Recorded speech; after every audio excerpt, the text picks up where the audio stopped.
Hello बच्चों, आप देख रहे हैं HTV।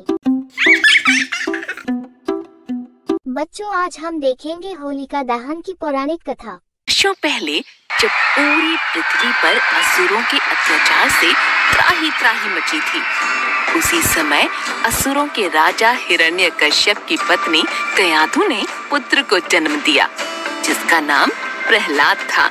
प्रहलाद भगवान विष्णु का बहुत बड़ा भक्त था, मगर उसका पिता हिरण्यकश्यप बहुत घमंडी और दुराचारी था। वो खुद से बढ़कर किसी को भी नहीं मानता था। एक दिन हिरण्यकश्यप अपने मंत्रियों के साथ सभा में बैठा हुआ था। उसी समय प्रहलाद भी वहां आए। प्रहलाद को देखकर हिरण्यकश्यप ने अपने बेटे को अपनी गोद में बैठा लिया और प्यार दुलार करने लगा। बेटा, तुमने अब तक अपने गुरुजी से बहुत सीख लिया है। उनमें से कुछ अच्छी बातें जरा मुझे भी सुनाओ। पिताजी, जो सब जगह स्थित है, मैं उस भगवान को प्रणाम करता हूँ। प्रहलाद के मुंह से भगवान का नाम सुनकर उसके पिता हिरण्यकश्यप को बहुत क्रोध आता है। बेटा प्रहलाद, तुम मेरे रहते हुए और कौन से भगवान को प्रणाम कर रहे हो? इस जगत में तो मैं ही सबसे शक्तिशाली और महान हूँ। नहीं पिताजी, इस संसार में सबसे महान और शक्तिशाली भगवान विष्णु है। वही इस संसार के रचयिता है। उनके सिवाय संसार में दूसरा कोई नहीं है। ये सुनकर हिरण्यकश्यप की आंखें क्रोध से लाल हो उठीं। उसने कांपते हुए होठों से प्रहलाद के गुरु को वहां बुलवाया। अरे गुरुजी, ये क्या? आपने मेरे पुत्र को मेरे ही शत्रु की पूजा अर्चना करने की शिक्षा कैसे दे दी? दैत्यराज, आप गुस्सा मत होइए, क्योंकि आपका पुत्र मेरी सिखाई हुई बातें नहीं कह रहा है। मैंने आपके बेटे को किसी भी भगवान की पूजा अर्चना करने की शिक्षा नहीं दी। वो तो मेरे मना करने के बावजूद भी भगवान की पूजा अर्चना करता रहता है। गुरु शुक्राचार्य की ऐसी बातें सुनकर हिरण्यकश्यप को विश्वास नहीं हुआ। बेटा प्रहलाद, बताओ, तुम्हें ये शिक्षा किसने दी है? तुम्हारे गुरुजी कहते हैं कि मैंने तो ऐसा उपदेश दिया ही नहीं है। पिताजी, हृदय में स्थित भगवान विष्णु ही तो सारे जगत के उपदेशक है। उनको छोड़कर और कौन किसी को कुछ सिखा सकता है? अरे मूर्ख, जिस विष्णु की तू स्तुति कर रहा है, वो मेरे सामने कौन है? मेरे रहते हुए कौन भगवान कहा जा सकता है? हाँ, अब से तुम कान खोलकर सुन लो कि तुम्हारे मुंह से भगवान का नाम नहीं आना चाहिए। मगर प्रहलाद अपने पिता की एक नहीं सुनता और वो भगवान विष्णु की पूजा अर्चना उसी तरह करता रहता है। इस तरह हिरण्यकश्यप के लाख समझाने पर भी प्रहलाद का भक्ति भाव भगवान के प्रति कम नहीं होता। तो हिरण्यकश्यप अपने सैनिकों को प्रहलाद को मारने के लिए कह देता है। अरे मेरा पुत्र तो हमारा ही शत्रु निकला। अब इसके जीने से हमें कोई लाभ नहीं है। आज मेरी स्कूल की बेस्ट फ्रेंड की शादी हो रही है, तो चलो उसके लिए होते हैं तैयार। सबसे पहले हम प्राइमर मॉइस्चराइजर लगा लेंगे ताकि हमारी स्किन क्योंकि ये तो एक दिन अपने कुल का नाश करने वाला हो जाएगा। इसके लिए अब इसको तुम लोग मार डालो। फिर हिरण्यकश्यप की आज्ञा पाकर उसके सैनिक प्रहलाद को कई तरह से मारने की कोशिश करती हैं, मगर वे सभी नाकाम रहते हैं। फिर उन सैनिकों ने प्रहलाद पर अनेक प्रकार के अस्त्र शस्त्रों से आघात किए, पर प्रहलाद को कुछ नहीं हुआ। उन्होंने प्रहलाद के हाथ पैर बांधकर समुद्र में डाल दिया, पर प्रहलाद फिर भी बच गए। फिर उन सब ने प्रहलाद को अनेकों विषैले सांपों से डसवाया, लेकिन प्रहलाद तो शांत भाव से खड़ा रहा। सारे सर्प चले गए। एक बार उसे पर्वत शिखर से गिराया गया, पर भगवान की कृपा से प्रहलाद को कुछ भी नहीं हुआ। सिपाहियों, प्रहलाद को पागल हाथी के सामने छोड़ दो, वो हाथी से मार देगा। सिपाही प्रहलाद को पकड़ कर ले गए और उसे पागल हाथी के सामने छोड़ दिया गया। प्रहलाद हाथ जोड़कर भगवान का स्मरण करते हुए खड़े रहे।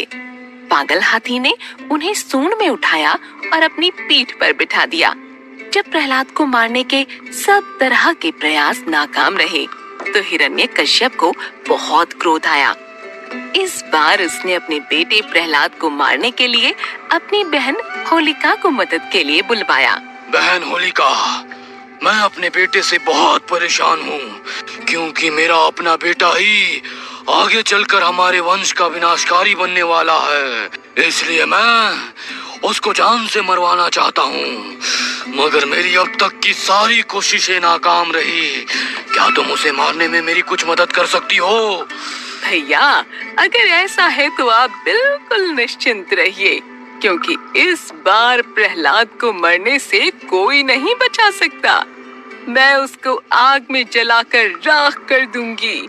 इस बार वो आग की लपटों से किसी भी हालत में नहीं बच पाएगा।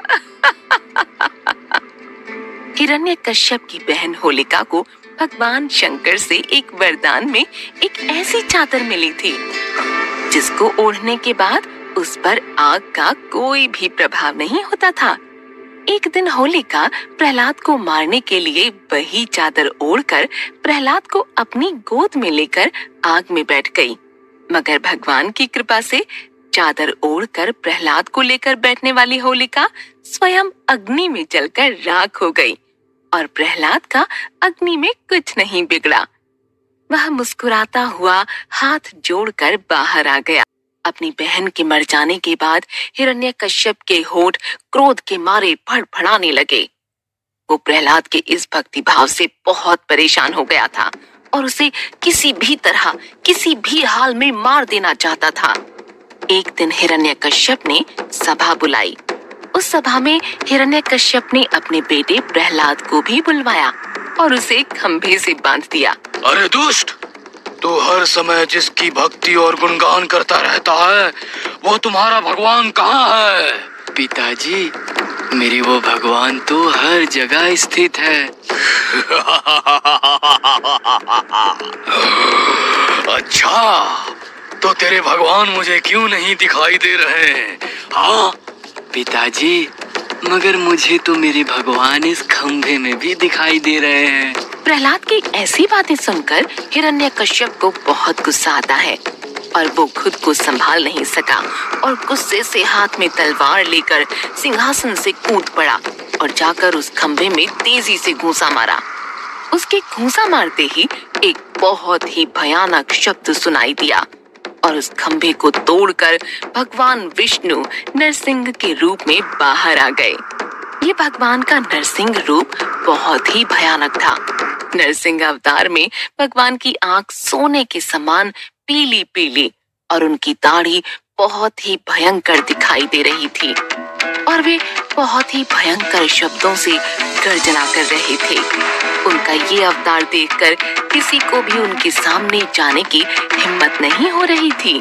ये देखकर हिरण्यकश्यप गुस्से से भगवान को मारने के लिए अपने हाथ में गदा लेकर उनकी तरफ दौड़ा। अपनी तरफ हिरण्यकश्यप को गदा लेकर आता देख भगवान नरसिंह ने उसे पल भर में दबोचकर महल की देहरी पर बैठकर अपनी जांघ पर लिटाकर खेल खेल में अपने नाखूनों से उसका कलेजा फाड़ दिया और उसे हमेशा हमेशा के लिए सुला दिया। हिरण्यकश्यप के मरने के बाद भगवान नरसिंह का गुस्से के मारे मुंह बहुत ही भयानक दिख रहा था और अब उनका क्रोध कम होने का नाम ही नहीं ले रहा था। ये देख प्रहलाद भगवान नरसिंह के पैरों में जाकर गिर गए। प्रहलाद के पैरों में गिरते ही भगवान का दयालु हृदय सामने आ गया और उन्होंने अपने चरणों में पड़े हुए प्रहलाद को उठाकर अपनी गोद में बैठा लिया। अगर आपको हमारी स्टोरी पसंद आई हो तो वीडियो को लाइक करें और ऐसी और स्टोरीज देखने के लिए चैनल को सब्सक्राइब करें और वीडियो आप तक टाइम से पहुंचती रहे इसलिए बेल आइकॉन दबाना न भूलें।